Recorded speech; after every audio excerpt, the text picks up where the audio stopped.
Hello, everyone! Welcome back to Out of Our Mains, the show where we're out of our mains, and you probably are too, because you're listening to some hopeless, colorful horse addicts ramble on about a show meant for little girls. I flubbed it a little bit at the end there, but we're gonna keep rolling.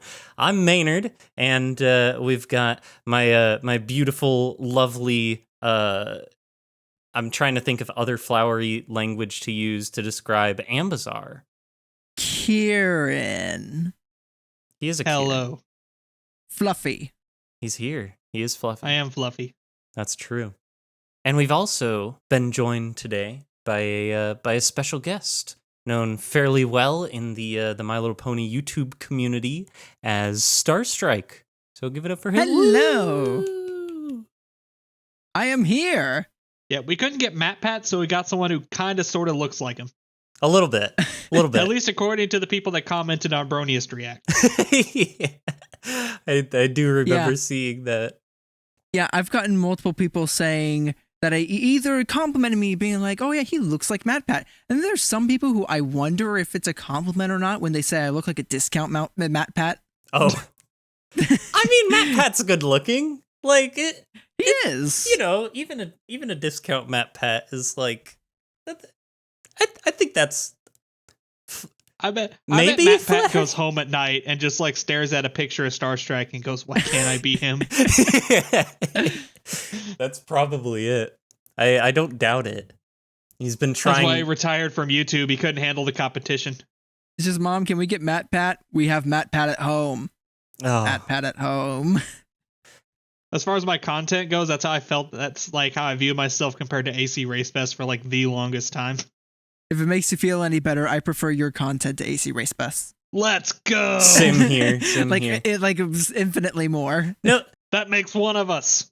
no shade against AC, but I do definitely like Ambi's content a lot. I'm not biased considering I know the guy. Yeah, sorry there hasn't been any in like a year, but that should change. Okay, I just want to say, in terms of biases and stuff, when I first saw Ambazar's content, I didn't know him. I just saw his videos and said, wow, this guy is absolutely hilarious. I want to do a collab with him. I don't know what it will be, but I want to do a collab with him. So I reached out to him for a collab. I remember I think the first time I heard Ambi's name was like somebody mentioned his channel, but then later one of his videos popped up in my recommended and I watched it and I'm like, oh my gosh, what is this guy's sub count? Why is it not higher?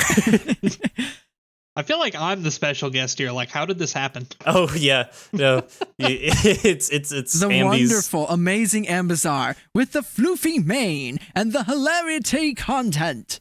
No, we gotta spin it back around. It is Starstrike's time to shine.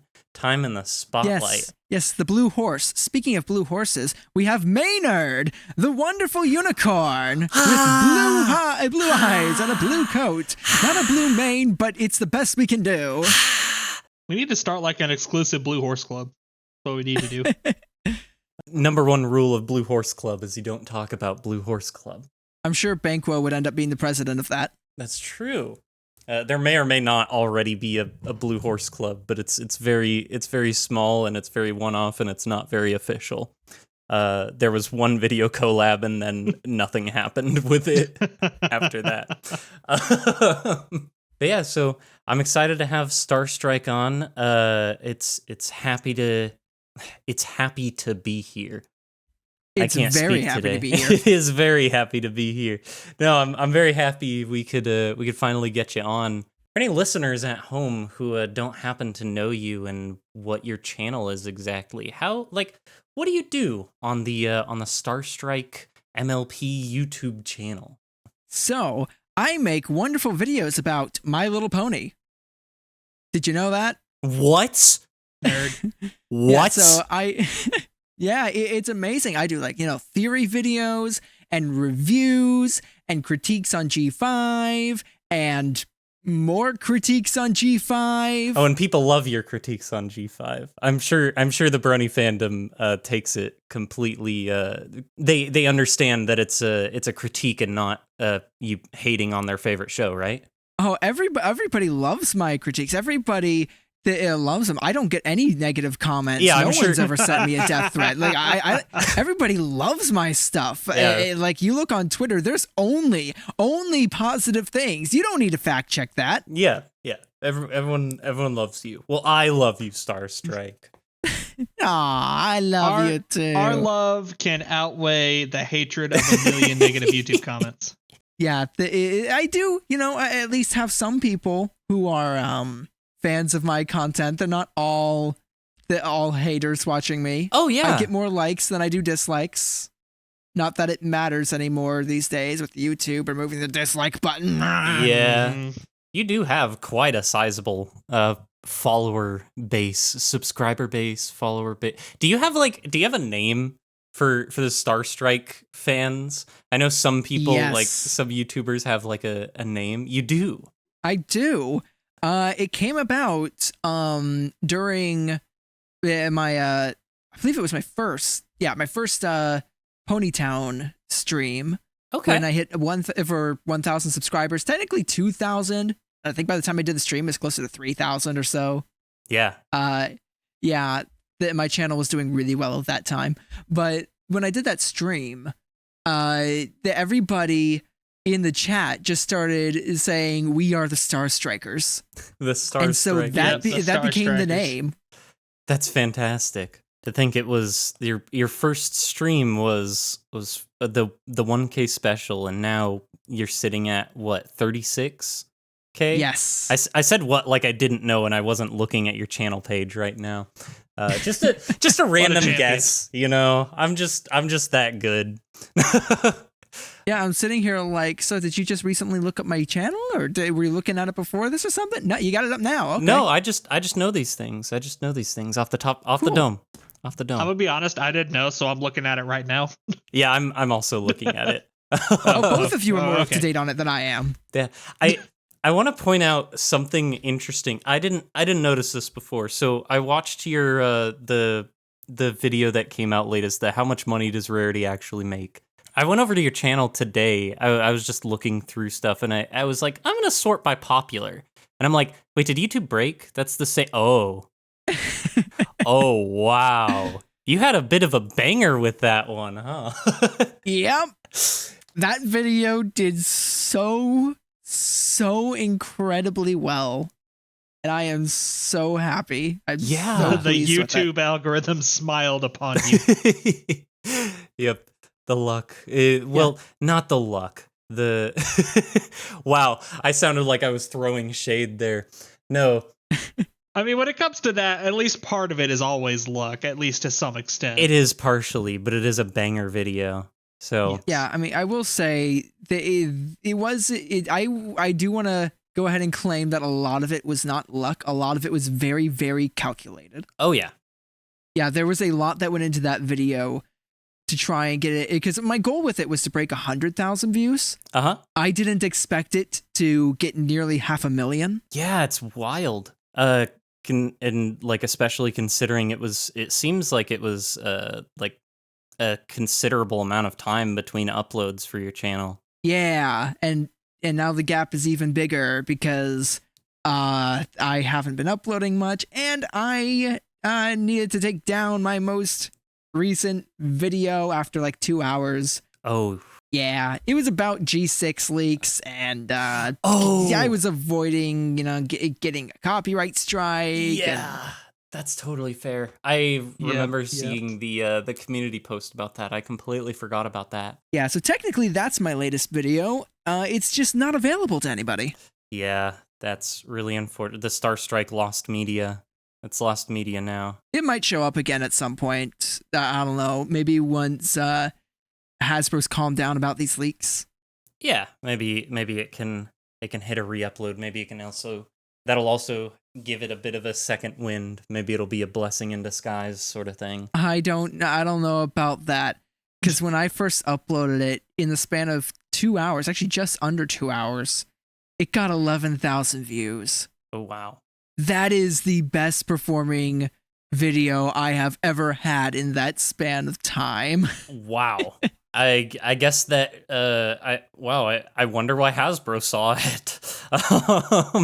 The thing is, Hasbro didn't see it. It was a preemptive measure because Really? what I do when I make those kinds of videos is I get the news and then I write the script and make the video, and then I don't look at anyone else's content on this topic. I don't look at Reddit posts or anything like that.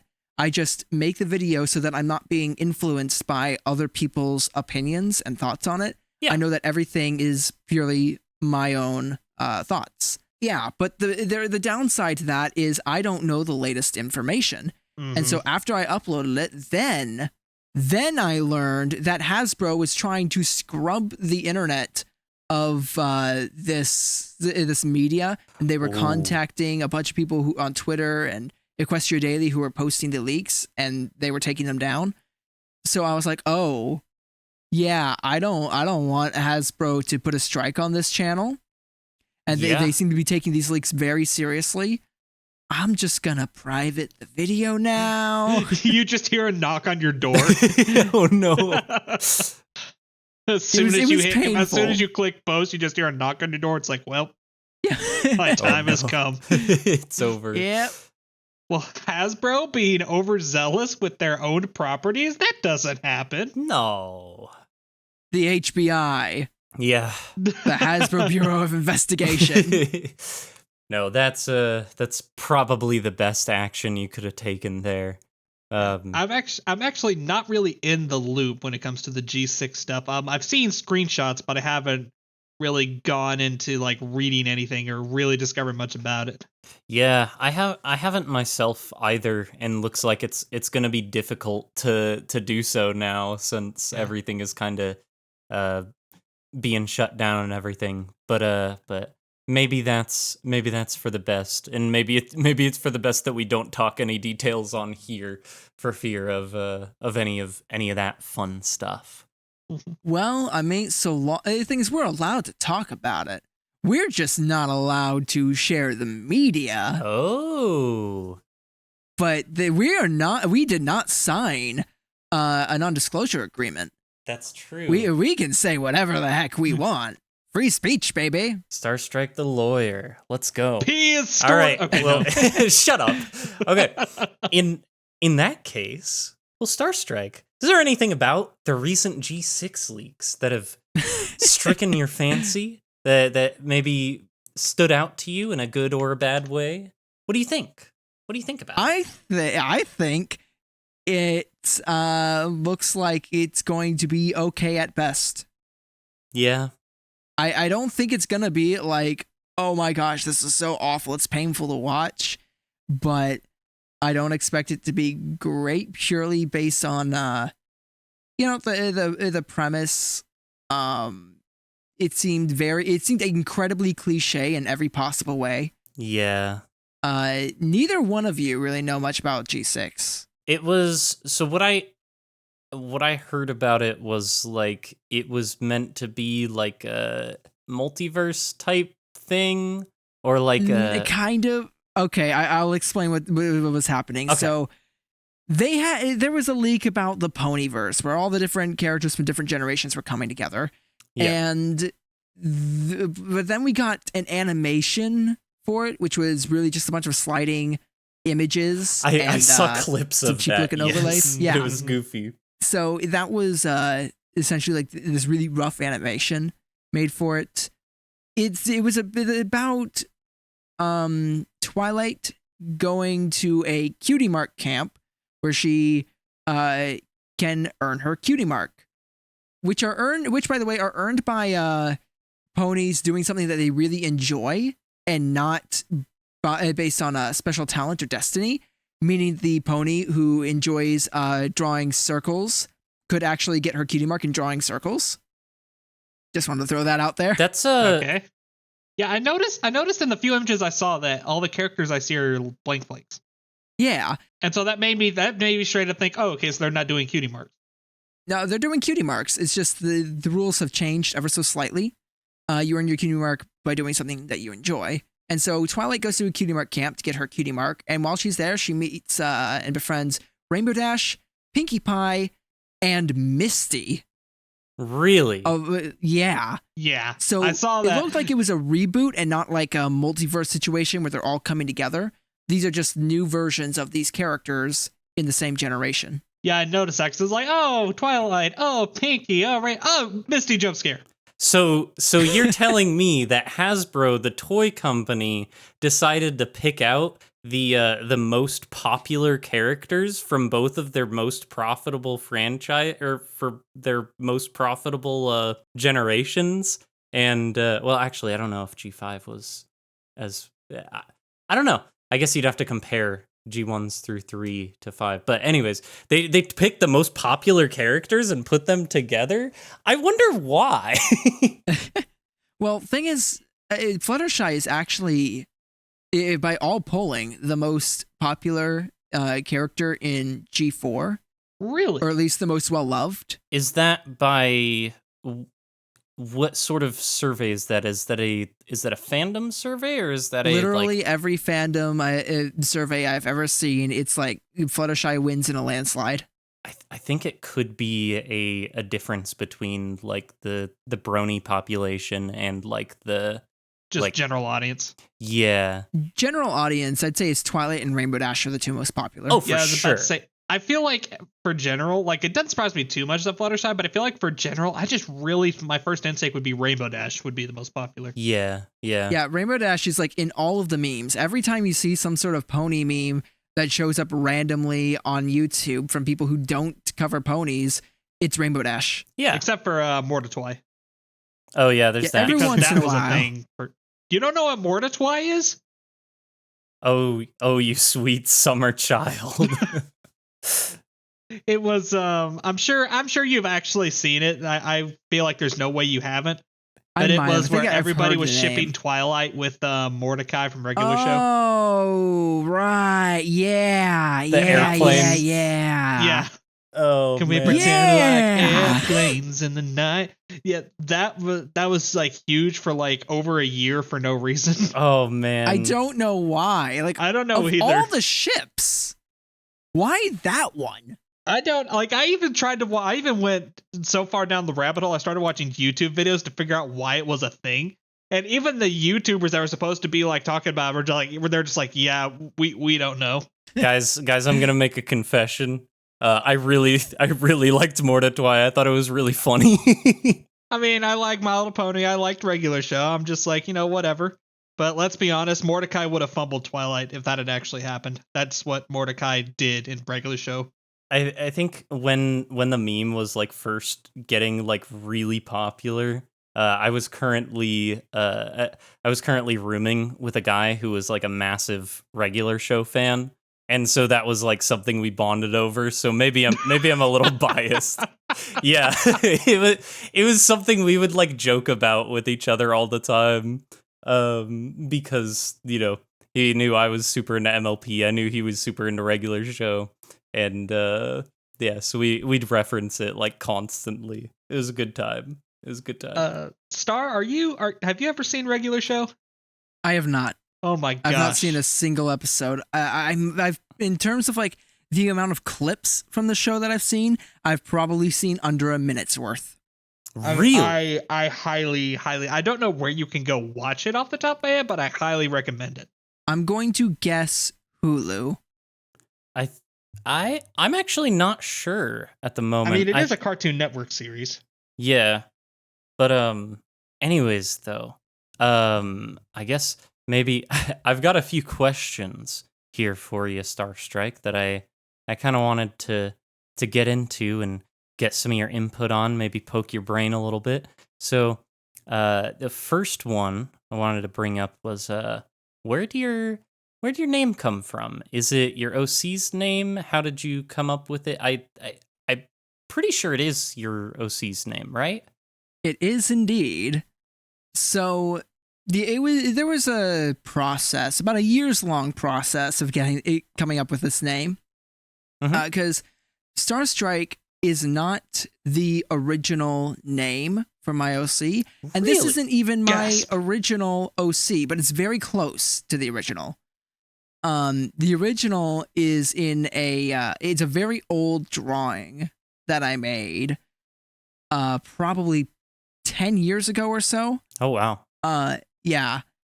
And it was the original OC's name was Starcracker. Starcracker. Starcracker. Star Like, Cracker. you know, like Okay. you crack a star. Yeah, Like, yeah. You take a sledgehammer to it and you crack it open, and then it releases a bright flash of light, brighter than the light it's already producing. Yeah. Yeah, and then I thought about it. I'm like, that doesn't make sense. Oops. I'm like, what even is a star cracker? Yeah. And I think people could interpret it in different ways as well, as like, you know, oh, it's a cracker. It's in the shape of a star or something, like something It's you me eat, you know? cracking my voice when I'm talking. Oh, true. It could be that. Yeah, it is. So I was sitting there like, yeah, Starcracker's not a great name. And then I tried to come up with something else later on. And if you actually if you look at my BronyCon 2015, because BronyCon ended in BronyCon ended in 2019. Yes. So yeah, 2017. That's it. Yeah, 2017 BronyCon badge. It actually says Starcracker on it. Wait, you But went to then- BronyCon in 2017? Yes, I did think too! I think we had this discussion where we both ended up being there, and neither one of us saw each other because we didn't know each other. Wait, we did? No, we didn't. Oh. We didn't know each other at the time. We've had this discussion? Yeah, we did. Oh. It was a long I've time slept ago, though. I've slept since then, so. Yeah, you reacted the same way that you are now.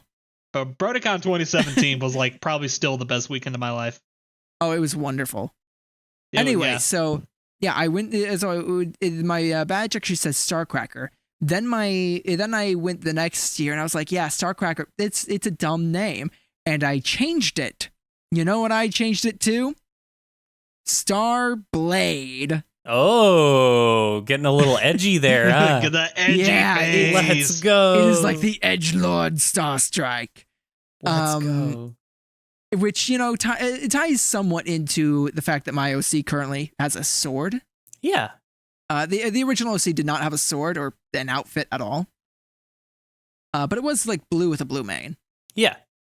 He's maintained the same spirit. Yeah, it's very similar to the original.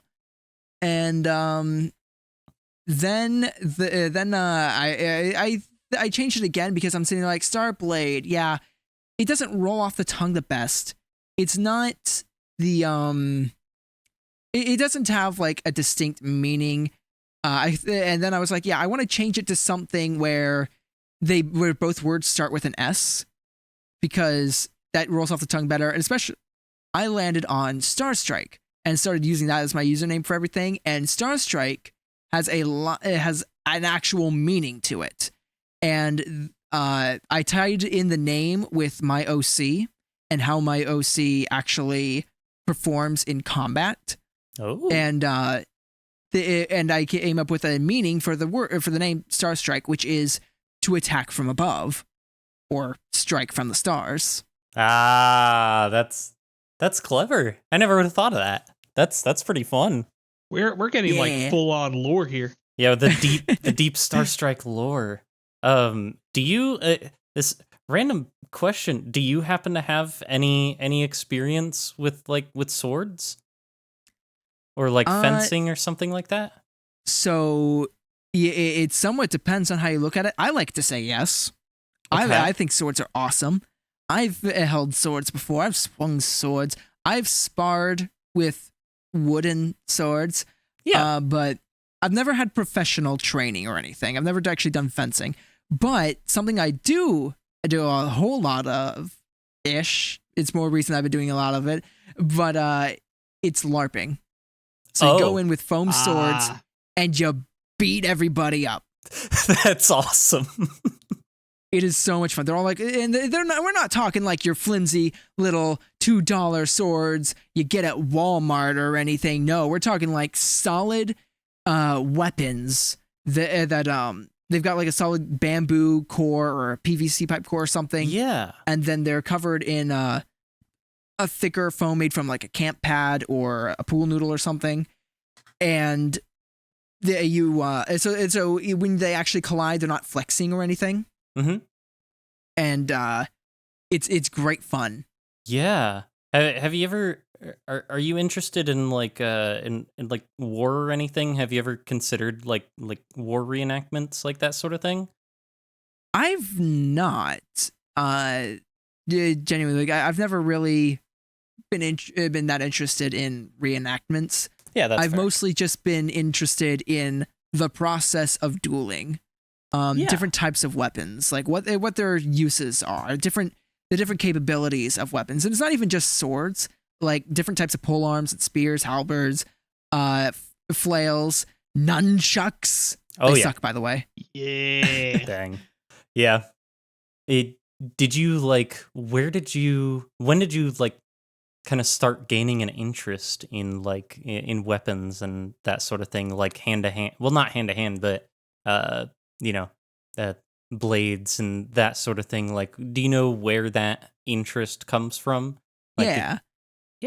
It started with the older brother who was very interested in swords, and he's the one who introduced me to LARPing and stuff. And he started making some homemade foam swords, and we actually started off with wooden swords that were splintery. Oh, yikes! And then we were like, oh, those hurt, those draw blood. Yeah, Let's go to something softer. Plastic lightsabers. Yeah, we'll go with plastic lightsabers. A classic choice. I have some memories with plastic lightsabers. Yeah, so we we eventually were like, yeah, okay, let's go to something softer so we can actually hit each other really hard. Nerf swords. And which, they still hurt a little bit, and you can still take an eye out with them. And then eventually we got LARP swords, where it's like, whack as hard as you want, baby. It's like, that's not going to deal any permanent damage. That's probably. really cool. Yeah, the only rule is like no baseball swings. Other than that, it's like you're fine. Yeah, no two-handed coming out there for kill shots. Like, yeah. You don't want to wind up for a big strike anyway in combat. You want to be quick and have very snappy movements. Yeah. If you do the big swings, you're telegraphing, you're leaving yourself open. There's no reason to do them. Unless you're in a movie and it's a good cinematic shot. True. I cringe every time someone in a movie does the big baseball swing where they wind up and then they overswing and they're leaving themselves open. Like any fight involving Rey from Star Wars, I cringe at so much. I'm like, why are you swinging that thing around like a baseball bat? It's a lightsaber. It is weightless. That thing should be pointed out far in front of you at all times. So on an unrelated note, something tells me that you would not be a very big anime fan. No, actually, anime I don't have as big a problem with, because the thing is, part of the fun with anime is that it is so over the top, and they really lean into it. Yeah. Whereas something like Star Wars, it's trying to take itself very seriously, and then they do these ridiculous swings. And I'm like, that looks so dumb. But when you have an anime character jumping from 20 feet in the air with a big wind-up strike screaming, and then he lands in the ground, and then they create a crater and fire erupts around them, and then they start swinging so fast you can't even tell where the blades are, I'm like, yeah, this is fun. At that point, it's like, the baseball swing isn't what you're like concerned about. Yeah. Nah. Yeah. At that point, I'm like, if you're going to be over the top, lean into it. Make it comical. Make it cool. Make it interesting. Oh yeah. But Star Wars, they don't do that anymore. You know what a good lightsaber duel looks like? Revenge of the Sith, Anakin versus Obi-Wan. Oh, yes. Excellent choreography. The sabers are just constantly on point. They're actually aiming for each other. The movements are tight. It's so good. So are you a big Star Wars fan as well? I imagine so. I am a big Star Wars fan that is upset with recent Star Wars media. I mean, Aren't we all? Did you just say what's the freaking Spider-Man thing? Upset Star Wars fan? Yeah. Chai means tea. You are just saying TT. TT, do you want some cream with your coffee? Yeah. I love that movie. Oh, that's such a good movie. It's very good. But yeah, a lot of I don't know if I've met a Star Wars fan who is like, yeah, all the new stuff that Disney's been doing over the past like 10 years has been phenomenal. Well, Bad Batch is pretty good, and and Clone Wars season 7 was excellent. Yeah, they've had some really good hits, but they've also had several misses that just kind of painful. Do you think that partially played into the star in your name? Do you think that partially influenced that? I don't know, honestly. I'm trying to think. I maybe subconsciously. I don't know. I might have just associated the word star as being a really cool word, and Star Wars might have played a part in that. I think I've said it before, but I wish I had this much thought into like my fandom name. But it's just I wrote it out one day like in high school, and I'm like, oh, that sounds cool. It is a cool sounding name. It is. I like hearing people's name stories because they're always different. Like in some way, unless your name is like Mario is cool 2346 or something. Like, I mean, he is. Or like Jose Gonzalez 2008 or something like that. Are you planning on interviewing this Mario is cool fella? Oh yeah, for sure. Next episode. Big fan of his, by the way. I'm sure you are too. I'm very well acquainted with him as well. It'd be an honor to have him on the show. No, I may be uncultured, but I've never heard of this fellow. I'm making it up. I made up the name. I was ready to full send. I was gonna be like, get out. We can't. Yeah. I can't do this. Yeah, we just keep going with the bit. You haven't heard of Mario is cool 2346? That's just the rest joking? of the episode. No, we have fun. We have a little bit of fun here. We do a little trolling. Yes, exactly. But how long have you been around YouTube? How long have you been doing stuff on there? So 3 years now. Okay. Did you start with pony stuff? I did not, actually. I started the channel with some Minecraft content, as you know, all channels must. Oh yeah, it's the true beginning, the place Golden where all starts. Yep. Yeah, my first video ever was actually a video based off of a real experience I had with a friend. So we were having a redstone build battle. Oh yeah, I think you told me this. Yeah, I might have. So yeah, we're having a redstone build battle, and it's I think it's because there was a new snapshot. I don't remember what snapshot it was, but we were using a new redstone feature that was in it. And so then my friend, he goes and builds his machine. I think it was some form of like a sortation device. I honestly cannot remember. But yeah, he's over there building his machine. And then I had this genius idea to build my machine to allow me to win by default. And I called it the wall popper. Oh. And what it did was it opened up the wall that was dividing our two machines, and then it started shooting a bunch of TNT at his. Oh, that's fantastic.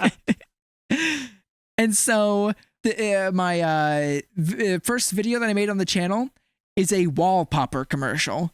It's just advertising for the wall popper for somebody to go and buy, and it's demonstrating its incredible effectiveness. I want to tell you about a joke that's in it, but I don't want to spoil the joke because it's the best part of the video. I will definitely if you're interested in seeing it. I will definitely have to watch this video later. That's very interesting. It's Yeah. that's an awesome first video to have. I think the first video I might have posted on the internet was like me, like it was literally just like hey guys, I'm gonna play some Minecraft survival games, like, and just like recording it straight up and posting it just as is or whatever. Yeah. Yeah. Yeah. I don't know if you'll take this as a compliment or an insult, but you definitely have like Minecraft redstone expert energy. I will take it as a compliment. Like you definitely have that like mumbo jumbo tango tech il mango aura going on. I think that is a I very will take big that as a compliment. Oh yeah, Redstone is something I never really got around to wrapping my head around. It's very simple, but it's very in depth. It's really cool. Minecraft is just such a It becomes freaking cool very game. complicated very quickly. Oh yeah. If I want to make something with redstone, I just watch a tutorial. Yeah, the thing is, I actually greatly considered becoming a Redstone YouTuber.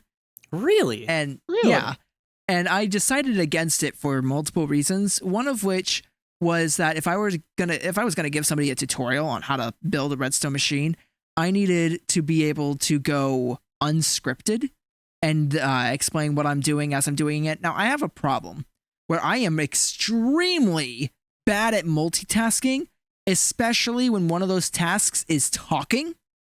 I can't really do anything and talk at the same time. So I kept on pausing, stumbling over my words. I'm like, I can't do this. I can't record like this. It was really, really hard for me to make videos like that.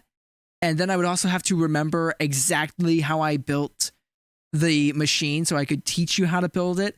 And that was another task that I had to be doing in the process of talking, was remembering, okay, this piece goes here, this piece goes here. It was all just too much for me. So I just could not do redstone tutorials no matter how hard I tried. I would have to do some fancy editing and voiceover in order to actually do a redstone tutorial. Yeah, that makes sense. So you probably were never too keen on the idea of doing like Let's Plays or anything like that, I imagine. I tried it at one point. I tried sitting down and playing Spyro Reignited Trilogy and recording. Oh, nice. And then I decided this is ruining the game for me. I don't like forcing myself to add commentary. Pretty quickly decided, no, I'm not doing this. And then I enjoyed the game infinitely more after that. So yeah, but then I'm sitting here like, you know what? I really, really like analyzing shows and movies and stuff. Stories are like, it's a big passion of mine. I really like My Little Pony. My Little Pony's coming out with a new generation soon. I'll cover that. And so I got a bunch of assets ready for when the G5 trailer launched. And as soon as it dropped, I started work on a video, and I spent an entire 7 hours on that video.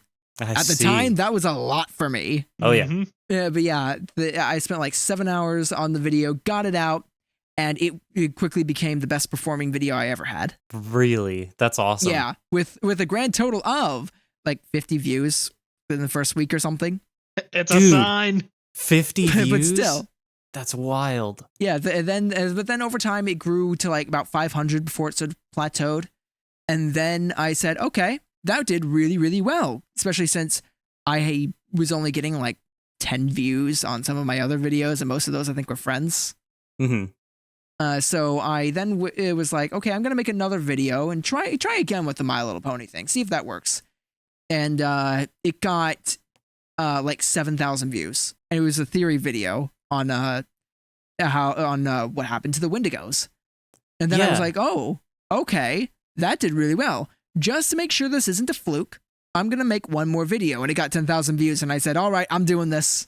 I think I've seen the Wendigo video. That seems very, very familiar. Oh, that is an ancient video. Yeah.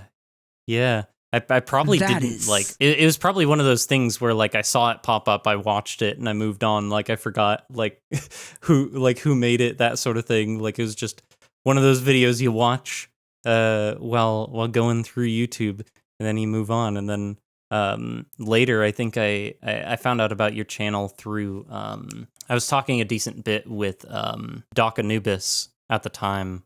and like 2 years ago, maybe a year and a half ago, something like that. But you guys did like a collab video trying to like figure out what the bit was, and bit in MLP, and I think that's how I ended up finding out about your channel. Yeah, that was a fun video. Yeah. By the way, the part where I start going off about silver bits in that video, that was like my genuine reaction. Like that's how I reacted.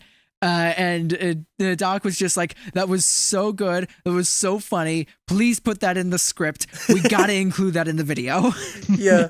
So in that collab, did he reach out to you or did you reach out to him? I don't remember. I see. I think I reached out to him. I don't know. Because what happened was beforehand, I had actually been chatting with him for quite a while. It wasn't like I reached out to him or he reached out to me and immediately we said, hey, let's do a collab. It was, we were chatting for a while and I was helping him with thumbnails largely, like just helping him with thumbnail design, teaching him the basics. And I was helping him a little bit with like, okay, here's how you can maybe deliver the info in your videos a little bit better. Here's how you can structure your videos a little bit better. Just a few pointers. Yeah. And then what I was kind of doing was I said, I see this guy has a lot of potential on YouTube. And so I want to help build him up and then ask for a collab. Yeah, I think that's what it was. I asked him for a collab because I was doing that because I wanted to eventually do a collab with him. Because I'm like, this is a cool guy. I just want his videos to be slightly higher quality. I want him to know how to make a thumbnail. And then I want to do a collab with him. Yeah. No, Doc is a good guy. He's a friendly fellow. Hear that, Doc? I was using you. I was using you this whole time. We stand the Doc around here. Yeah, I can ride your clout later. Oh, it's an investment. It's all an investment. Cold hard. That's all that YouTube is. So you helped. You kind of helped Doc with thumbnails. Yeah. Then you're to blame. Oh no! Because I remember I did a reaction when Twilight was first revealed in the trailer to be in G5. I did a reaction to that trailer, and I wanted to be spoiler free because I heard that it was going to be a big deal, but I didn't hear why. Oh, so I avoided it for I avoided the internet in its entirety for 3 days, and then right before I sat down to record that video, I got a notification on my phone because I had notifications for Doc's channel turned on. And G5 Twilight was in the thumbnail. Oh, no. I remember. Just like, great. Oh no! So it's your fault. Okay. What I find really funny about that is that Doc has been very vocal about how he doesn't like spoilers and thumbnails.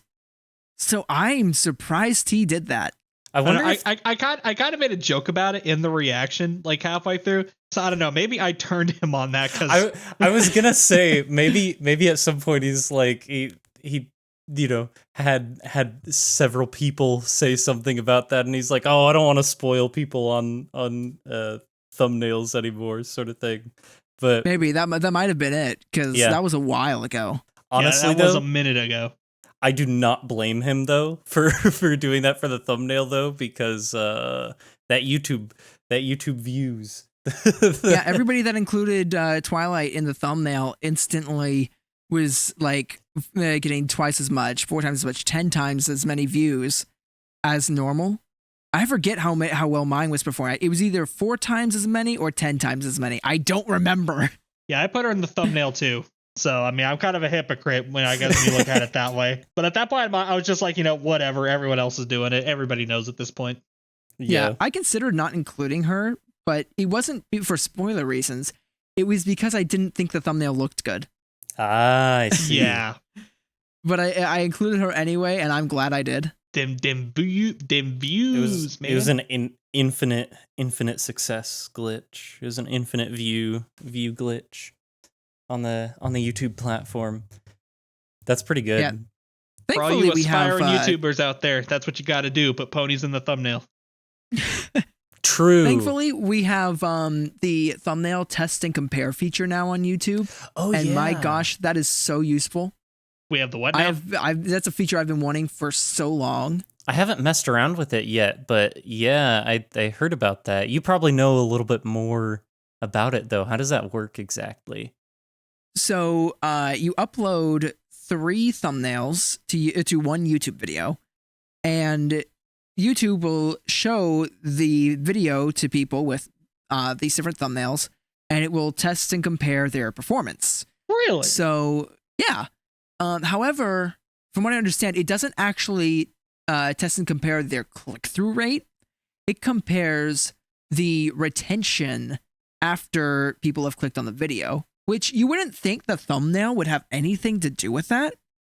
But when I made my rarity video, I did the test and compare feature, and one of the thumbnails had significantly longer retention. We're talking, I think it was like a 7% difference or something like that. Really? In terms of retention after people had clicked on it. And I don't know why, but that was the case. And so YouTube selected that one, and now the video is my most popular video on the channel. That's wild. That's interesting. That's an interesting feature. Yeah, I may have to play around with that myself. Highly recommend it. Just make 3 thumbnails. Also, this is really nice because, but also this is really nice because I've always had a problem where I'm like, I don't know which thumbnail to upload. I don't know which thumbnail's gonna look best because I already made multiple thumbnails a lot of the time, trying to figure out which would be best. And I didn't know generally like which was gonna perform better. And then trying to swap between the two doesn't really work very well because that doesn't give you clear analytics as to which one was actually better, because your click-through rate is going to go down just constantly. Even if you upload a new thumbnail, it's pretty much going to go down. You can't tell if it's better than the last or not. But with this feature, I can actually tell definitively which one I should go with. And it's so nice. You can even like leave your old thumbnail up, I believe, and then put in it's like a month-old thumbnail or something, then put a new one in, compare them, and if the new one's performing better, you can use that one. That's wild. That's interesting. And updating old thumbnails is a great way to boost your views on your channel, just because you're sitting there like, hey, I know how to make a better thumbnail now. Yeah. And so you can update it, and then some people who have already seen the video will think it's a new video and get tricked into watching it. Yes, manipulate the minds of the population. Oh, that's beautiful. No, that is a really cool feature, and one that is definitely something that I'm gonna have to try. Yeah, I may mess around with that for the for both the podcast and the Broniest channel, because man, I don't know. Looking at your thumbnails, it looks like you have. I'm not sure how much of it is like you're having fun with the thumbnails, or it's like, what is the most optimal thing that I can do? Because I know you have some of that, but there's a bit of both. I definitely I love making thumbnails because sometimes it's really funny to go just full YouTuber like goofy with it. I'm a very big fan of the latest Broniest thumbnail where it's just like they're sisters. Yeah, Minty's like, just pointing to them with a shocked expression.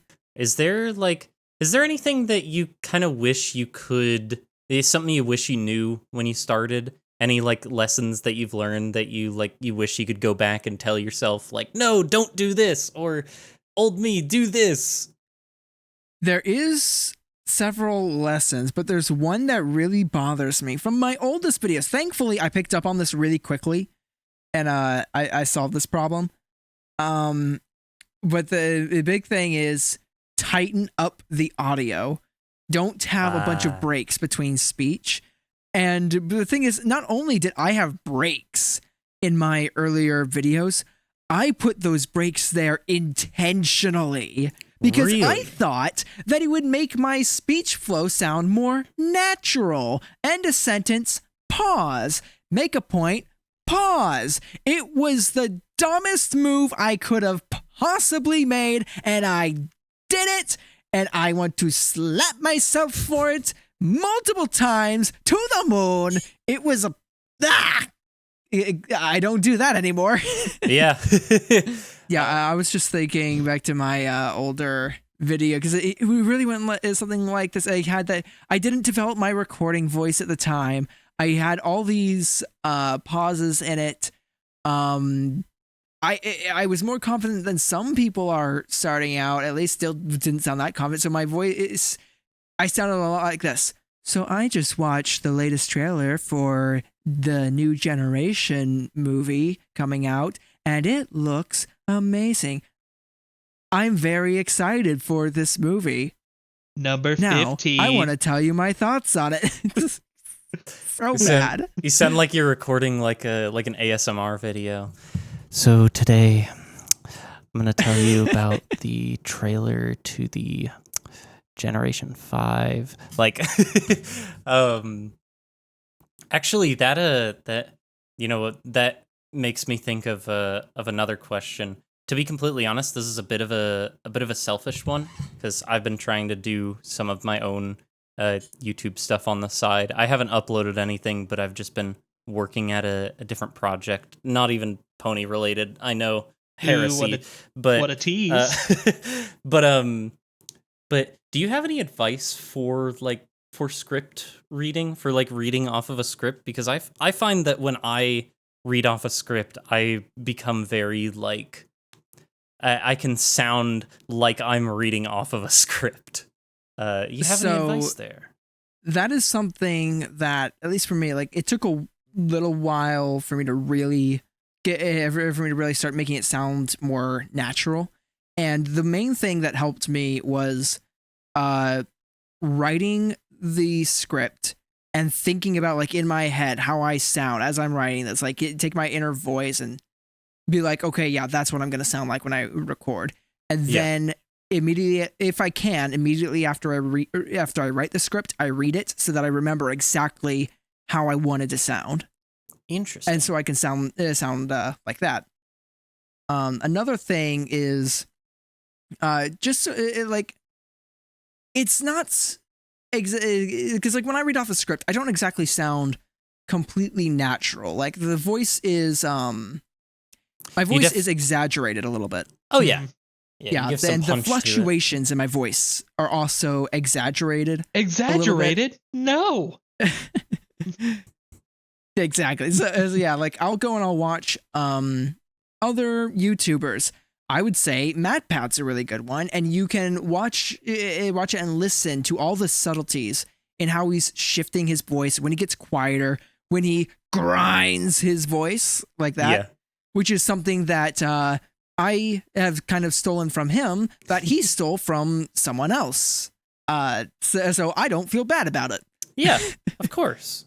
But yeah, that's just a technique that I've used. You don't have to use it but it's just one of the ways that I found that helps me with delivering my words and the thoughts.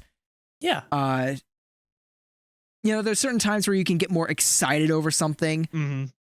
Oh yeah. And again, like some of it is I guess forgetting that you're reading a script. Like you read what you put there, like, oh, okay, this is it was what I'm saying, or maybe even just the general idea of what I'm saying. I might glance at it and then instead of actually reading it, so I can come up with a slightly reworded version of it, and that can help it come off a little bit more naturally and flow better. Sometimes I will have to re-record and do it word for word because what I said now doesn't really line up with what the script actually is about to say. Yeah, I getcha. But yeah, that's what those are the things that I've done to really help me sound more natural while recording. Makes a whole lot of sense. Some good advice. Not to steal your thunder. Obviously, the stuff that I do, it's not nearly as elaborately scripted, but I do script like every single word that I say. Yeah. And the thing that helped me with the style of content that I do, I mean, like I said, it's not extremely long and detailed. The thing I'm working on now is a really long, detailed script. Ooh. Spoiler. But the big thing that helped me was just I kind of just wrote the script in the same style that I normally talk. Yeah. Because when I talk, just my brain goes a million miles per hour and my mouth just kind of tries to keep up. Yeah. Like I've I had feel so many that. people tell me, dude, you talk really, really fast. And I'm like, yeah, I know. Yeah. And I just kind of, or like, I just kind of really look to see like, how do I talk? Like what patterns of speech do I have? What are words that I use a lot? And I just kind of based it on that. That makes a lot of was sense.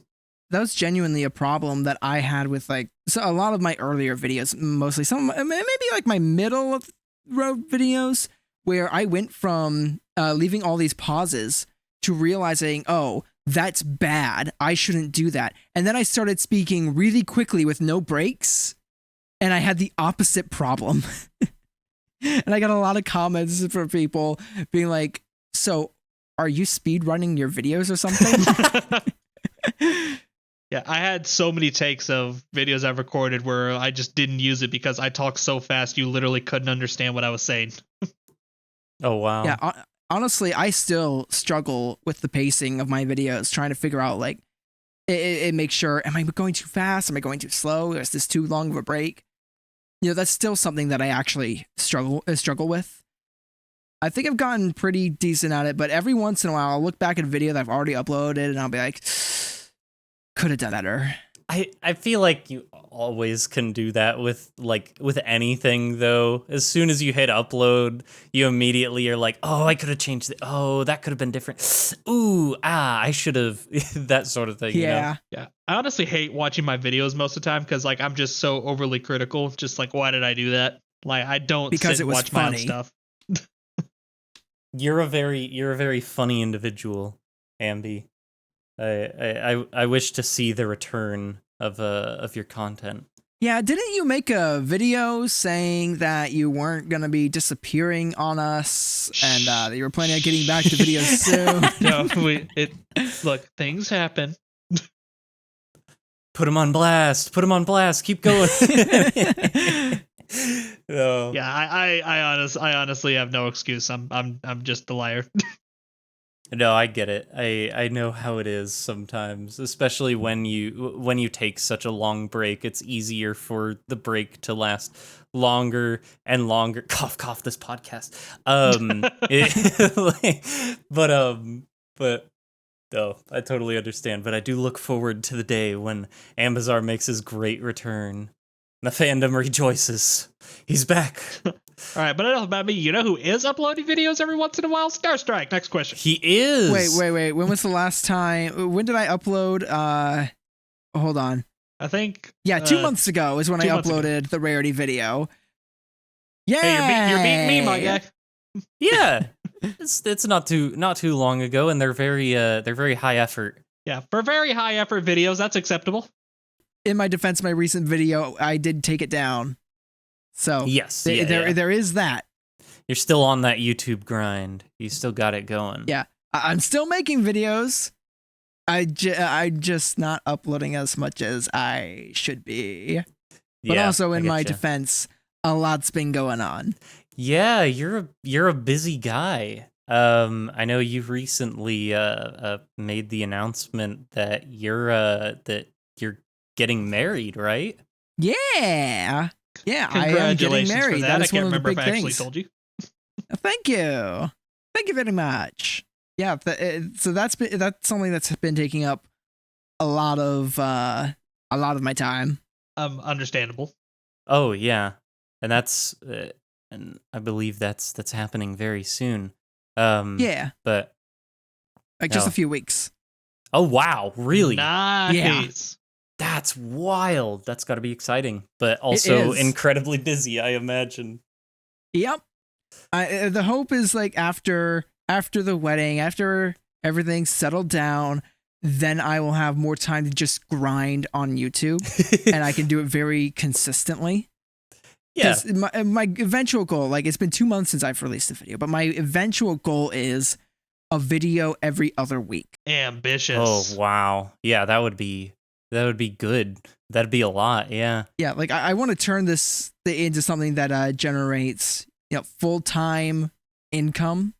Something that I could easily live off of. Yeah. Okay. I was just about to ask that actually, if it was something that you do full time, or it's something that you hope to switch to doing full time at some point.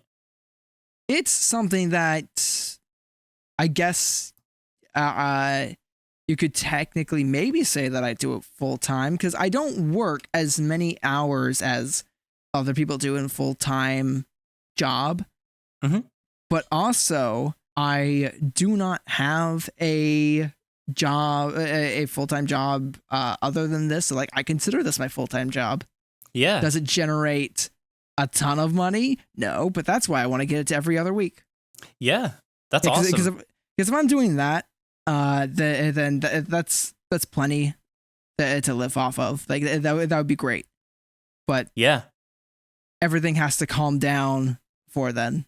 Of Yeah. course. I Yeah. definitely know that feeling. Just trying to get everything to calm down so you can focus on one thing. Yeah. I get that. I'm not getting married or anything. But I definitely am someone who, the thing that I end up spending all of my time on, like, shifts from month to month, like, I hyper focus on one specific thing, and I'm like, oh my gosh, this is the coolest thing ever. I'm gonna do this, and I'm gonna like make it into the thing that I do all of. I just get distracted very easily and get very way too ambitious for my own good with certain things. But yeah, that's awesome. Hopefully that does come to fruition. Yeah, it's definitely a challenge. It's something I want to do. Is I want to get a handful of editors. People just help me out. The problem though is that because of the amount of time it takes to edit the kinds of videos that I do, I would have to pay whoever's editing the video for me like all of the ad revenue and potentially more on a good performing video. It would have to get like 250,000 views to really make back any money, and I would not be paying people much for the hour. For those kinds of videos. I know the feeling. As someone who pays an editor currently, I know the feeling. It's a very like delicate. It's a very big like balancing process. It's like how much like if you're putting as much time into it that I put in, then like I feel like I should be paying you like an exorbitant amount, but but at the same time, like, you know, some people maybe they can get it done faster, or maybe they're like you also don't want to be like, okay, I'm paying like $400 per video sort of thing. It's like, ooh, yikes. You also don't want to bankrupt yourself. Yeah, I mean, that's the thing. It gets even worse if somebody makes a video for me, it gets posted, and then it doesn't do well. Yeah. Or like I'm expecting this video to make $1,000, and then it only makes 200. And it's like, ooh, I still got to pay the editor. Yep. And then you're out several $100s. It's a bit of a gamble. It's definitely a tumultuous field to get into. Yeah, I'm wondering if I can work out a deal with is some editors that I might get like early on, which would be something like, how about this? I'll do the audio and scripting and everything for the video. You do the visuals, and you get 75% of whatever the video makes. Interesting. I don't know if that's a thing that if like that's a deal that a video editor would be willing to do or want to do. I genuinely don't know. Yeah, it would definitely be a balancing act, figuring out like, you know, is that too much? Is that not enough? It's probably not enough, because I think you'd still be getting paid less than minimum wage, but also you're paid somewhat based on your performance. But the problem is it's also based on my performance. If I have a video concept that just won't do well because the idea is bad, then it doesn't matter how well they edit that video. It's never going to break 30,000 views. Yeah, it might be a good idea then to stick to a per hour sort of thing, just to stay consistent, even if it might be a little bit more of like shaky if something happens and a video doesn't start doing well, but that's the difficulty of essentially being a entrepreneur in a sense. Yep. So Yeah, like unless I can make sure that I'm consistently getting several 100,000 views per video, I can't really justify paying somebody full time to work for me. yeah, it's And difficult. my recent videos, they have been doing really well, but I want to because not only do I want to keep on making all these videos and getting them to perform well, I do want to eventually branch off a little bit and cover stuff that's not My Little Pony. Blasphemy! And get the stakes and pitchforks. Yeah, I know Yeah. that's gonna upset a lot of people. But the problem with that is that's exactly the problem. If I branch off and people aren't interested, views drop. Yes. Yeah. And I definitely can't be paying somebody if it's just like, yeah, this video on My Little Pony, it got 500,000 views. Now let's talk about Puss in Boots: The Last Wish. And then the video gets 30,000. Well, I feel like I feel like those two have, I might be a little bit biased, but I feel like those two have enough of like a shared audience that most people in the pony fandom will have some like it. The nice thing about the pony fandom is because most of the people in this fandom are also animation fans. Yeah, and I probably would be talking about animation predominantly. Yeah, but it is definitely something to consider. I highly recommend. It's not about My Little Pony, but it's a different like I guess fan base, I guess would probably be the better word for it, that has a similar problem. There's a video called it's by a channel called Lucid. I think it's called like the TF2 bubble or something along those lines. But the Team Fortress 2 community is it's one I'm also like, I'm not directly involved in it, but I follow it from the sidelines. Yeah, kind of. I do as well. It's a community that has a shocking number of parallels to the Brony fandom. As well as a little bit of overlap. Yeah. Oh, yeah. Oh, more than a little bit of overlap.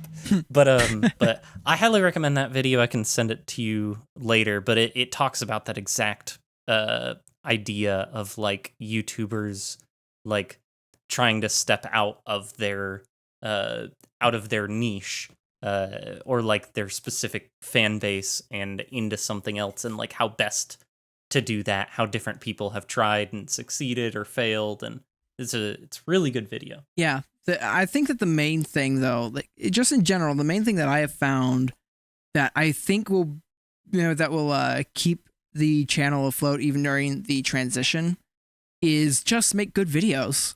Oh yeah, like if I can continue to make good videos at a very high quality, then I don't really need to worry about the transition. If anything, the views would probably go up instead of down. Yeah. But I would have to be careful about how I do it. Yes. And make sure that the topics I pick are good ones. Mm-hmm. And make sure my delivery of those topics are really good. Yeah, it's got to be something that it can't really be done haphazardly. But yeah, by the way, I've not actually stated this publicly that I at some point want to transition, so you're hearing it here first. Oh, exclusive Out of Our Mains info. We love to see it. This is why you listen. I'm sorry to anybody who is disappointed to hear this news that eventually I want to transition. That's not to say that I'm leaving the fandom or anything. I'd still like to maybe go to conventions and stuff and participate in Broniest React and all that fun stuff and do the occasional MLP video, but also I like movies and shows other than ponies. I love the meme. I don't remember the original, but it's like, calm down, guys. I'm not leaving the fandom. He's leaving the fandom. Yeah. No. I look forward to seeing what you end up doing. but it looks like we've been going for a little bit, so I think I'm gonna rapid fire the last of these questions Sure. pretty quick. So one I wanted to ask is this may be a bit of a sensitive topic, maybe a little bit too personal, so you don't have to answer if you don't want to, and we can cut this part out of the video. But what's up with the French toast? As soon as you started saying that, I knew it was going to be something stupid. Okay, so it all started one evening on my Discord server where somebody was asking, "Hey, is there any lore behind your OC?" And I was like, "Yes." And so I gave the lore of my OC, explained the name and everything, and then at the end I just tagged on, "He also loves French toast." And from at that point on, it stuck. It became a meme. There was fan art of it. I inserted it into my Discord profile. People love that sort of thing. That's yeah, I've got fantastic. emojis for it on my server. It's wonderful. I kind of heard about it. I honestly thought it was a reference to like that button mash fan animation where like he's sleep deprived playing video games and he's like the French toast. Oh, I forgot about that. You said button mash, and I was just like, wait, did he eat French toast in that animation? I don't remember that. But then you said the French toast, and I'm like, oh yeah. Oh my gosh, he did. That's true. Starstrike secretly button mash? Upload a video. Upload an exposed video on Starstrike. I bet you could do a killer button mash impression, honestly. Me? No, Star. Maybe. I mean, maybe you could. I've never tried. I could see it. I've never tried. I'm trying to remember exactly what he sounds like. I don't think I could do it exactly. I might be able to get something close. It's really high pitched. Yeah, I feel like it's kind of like Starstrike's voice in a sense, just like higher pitched. Man. 10 out of 10. It cut out in Discord. Well, it's not cut out in my recording, so you're good there. There we go. The audience gets to hear the French toast. The spot on button mash French toast impression. All right, we gotta rapid fire these questions. But so who is best pony? Oh, that is a dangerous question. Oh yeah, this one may be even more controversial than the French toast. No pressure, but if you answer wrong, I'll hate you forever. Oh no. Okay, so I'm definitely gonna answer wrong because I have a very controversial best pony, and I understand why, but it's Rainbow Dash. Get out. I understand why people hate her. Get off my show. And their reasoning for hating her, I believe, like, is justified. I fully understand it, but also that I just relate to that character so well, and like it just in so many different ways, and like her main character arc of having that big ego and getting a hold of that and control of that throughout the series, and you see it slowly dying down, but it's still there a little bit. Yeah. Like that was a big thing for me because I remember like when I was watching that as a kid, and I was thinking to myself, "Oh wow, she has a big ego. That's annoying." And then I realized, wait a second, I do that. Turns out you weren't even watching the episode; you were just looking in a mirror. Yes. And so I had to. So I started like slowly reining in that ego. And what was interesting was that as the show went on and her ego sort of diminished and went down a little bit, mine was at about the same rate. Oh wow! And I was getting control of it at like the same pace that she was. So it was a really interesting experience. Like that's one of the big ones. You had parallel to why she's best pony is like that. It's just that personal experience. Yeah, you had parallel character growth. Yeah, that's wild. I don't know many people I still who can have a say bit that. of an ego though. I will say that. I was about to say it's deserved, and I'm like feed into it. Yes. Yeah, I try to control it though. I feel like I've gained pretty good control of it. Like, I'm absolutely amazing at it. Let me tell you, I'm so good. Oh, yeah. At controlling my ego. You've never seen anyone as good as me when it comes to this. I'm so humble. You will never meet anyone more humble than I am. I don't know. I'm the most humble guy I know personally, but no. Like Gandhi could teleport into my room and ask me to teach him humility. True. Yep. That's probably the first thing that he would do and say. Anyways, I think that's about everything. So now I think I'll do the end of episode stuff. So at the end of every episode, we have a few things that we do, and we've got one extra thing we do now. But we've got a few things. So first, we like to ask people to send us pictures of a random household item on whether that be on Twitter or on our Discord.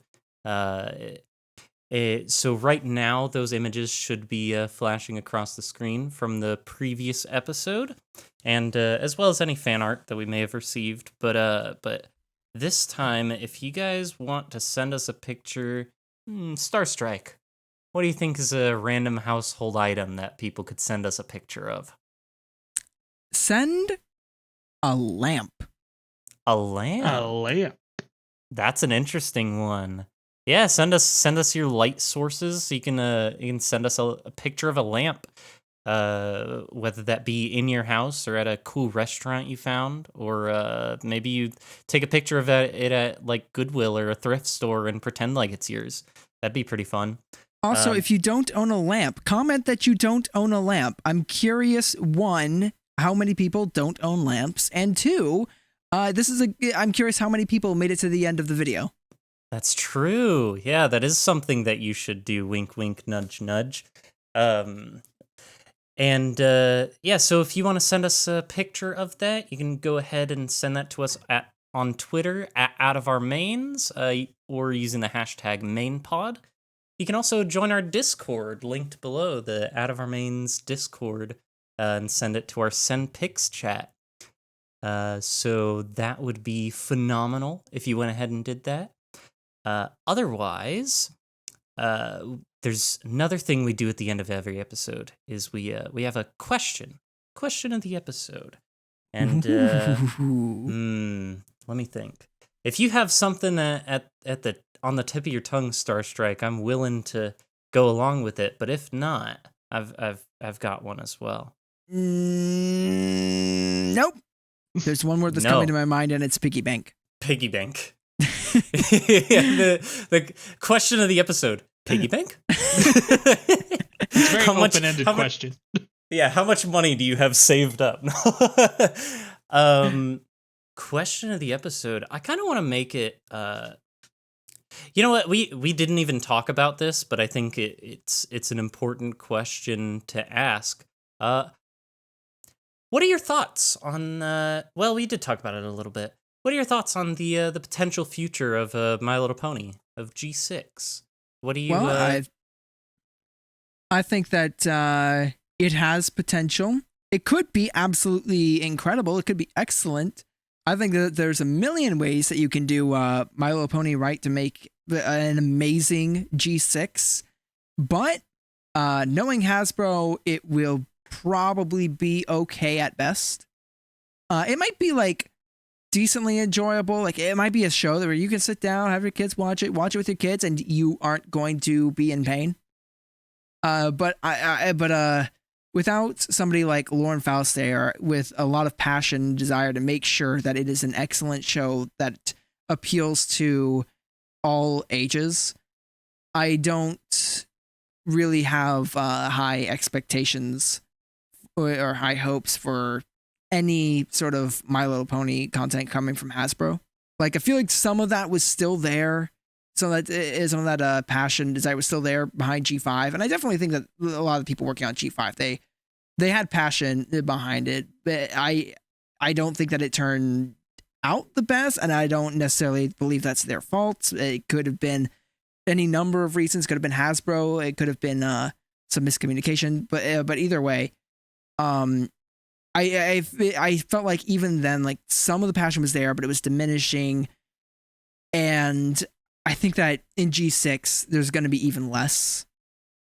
But if they get somebody on there who's in charge that says, no, I want to make something amazing, hey, we could get something better than G4. Who knows?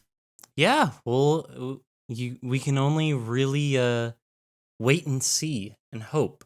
So yeah, if you have any thoughts on that, go ahead and leave them in the comments below. Are you looking forward to G6? Do you think it's gonna do well? Let us know. I hope it does. I'm ready to be passionate about new pony content again. I would love to as well. To be, I'm ready for easy honest. YouTube views. Yep. Yes. G5 definitely had its moments, but I will say I definitely for lost sure. steam as it went on. Yeah. No, I never ended up keeping up with Tell Your Tale, but I think that's oh, we have one last thing. I can't forget it. It's probably We have so many one last things. One of the most important things for the sake of this show. Hey, if you didn't know, we have a Patreon and a Ko-Fi. Oh, yes, we do.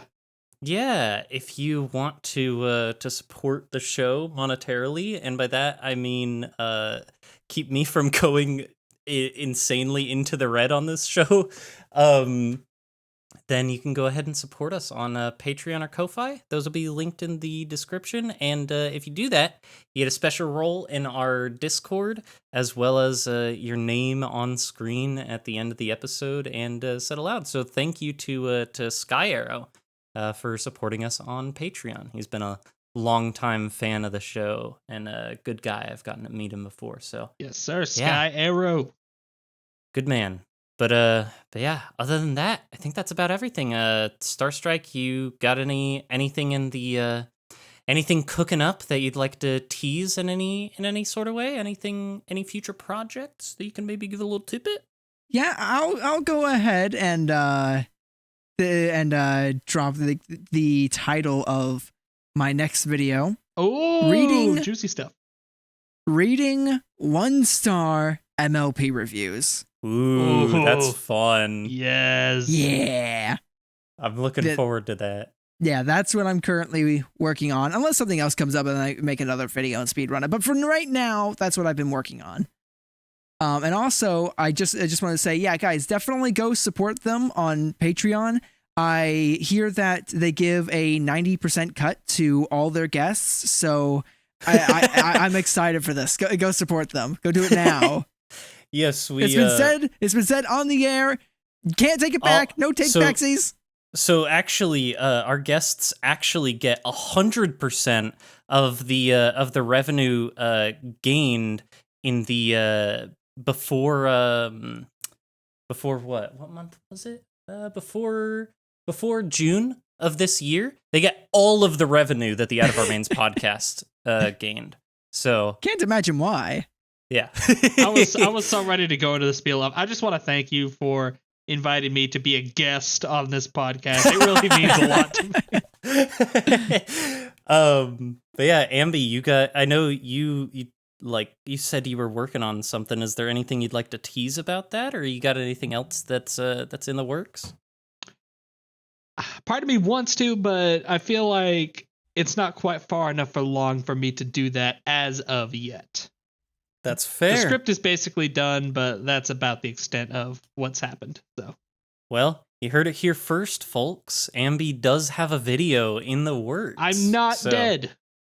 That's something to be excited about. And for myself, I've really only watched Broniest react. Yeah, that's about it. Yes, watch Broniest. Watch both of them. Watch both Broniest reacts. Yes, please do. They're very funny. Everyone here has been in at least one of them. So they're a good time. Starstrike himself made an appearance in both and was a very entertaining individual. But do I get 2.5 appearances because there was the inspector? I thought you had no relation to the inspector. Yeah, wait. I don't have any relation to the inspector, but I still want to claim at least half the credit for his appearance. You want to claim his hard-earned credit?